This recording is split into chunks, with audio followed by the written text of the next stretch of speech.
विधिमंडळ अधिवेशनाचा आजचा शेवटचा दिवस। मुख्यमंत्री देवेंद्र फडणवीस अंतिम आठवडा प्रस्तावाला देणार उत्तर। भाजप शिवसेनेच्या आमदारांना राष्ट्रीय स्वयंसेवक संघाकडून अल्पोपहार। बौद्धिकाऐवजी वरिष्ठ पदाधिकाऱ्यांसोबत झाला औपचारिक संवाद। शिंदे फडणवीसांचा अधिकाधिक एकत्र राहण्याचा प्रयत्न।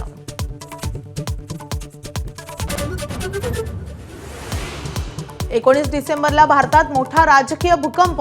मराठी माणूस पंतप्रधान बनणार। काँग्रेसच्या पृथ्वीराज चव्हाणांचा भाकीत।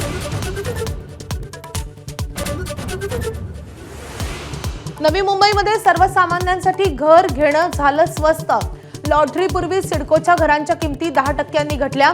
उपमुख्यमंत्री एकनाथ शिंदेंची घोषणा। रॅपिडो बाईक चालकाचा तरुणीवर अतिप्रसंग करण्याचा प्रयत्न। चालकाला चोप देत तरुणीनं केली स्वतःची सुटका। कल्याण पश्चिमेतल्या सिंडिकेट परिसरामधला धक्कादायक प्रकार।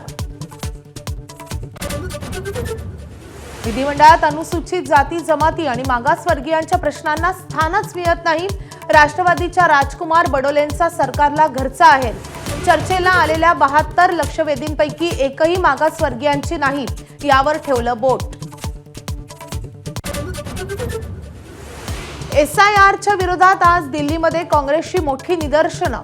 रामलीला मैदानावरच्या आंदोलनामध्ये राहुल गांधी, प्रियंका गांधी आणि खरगे सहभागी होणार।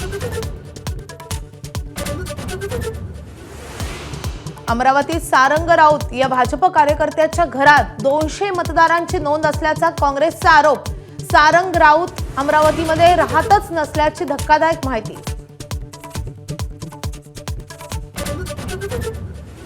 जुन्नर वन विभागामध्ये आतापर्यंत 68 बिबटे पकडले। जिल्हाधिकाऱ्यांची माहिती। पिंजरे आणि इतर उपायांचा होतोय फायदा। बिबटे पकडायला सरकारकडून 13 कोटींची मदत। अर्जेंटिनाचा जगप्रसिद्ध फुटबॉलपटू लिओनेल मेस्सी आज मुंबईकरांच्या भेटीला। वानखेडेवर सेलिब्रिटी आणि चाहत्यांना भेटणार, तर संध्याकाळी फॅशन शो मध्येही सहभागी होणार। भारत आणि दक्षिण आफ्रिका यांच्यामध्ये आज तिसरा T20 सामना। 5 सामन्यांच्या मालिकेमध्ये 1-1 अशी बरोबरी झाल्यानं मोठी चुरस। सूर्यकुमार आणि गिलच्या बॅटिंगकडे सगळ्यांचंच लक्ष।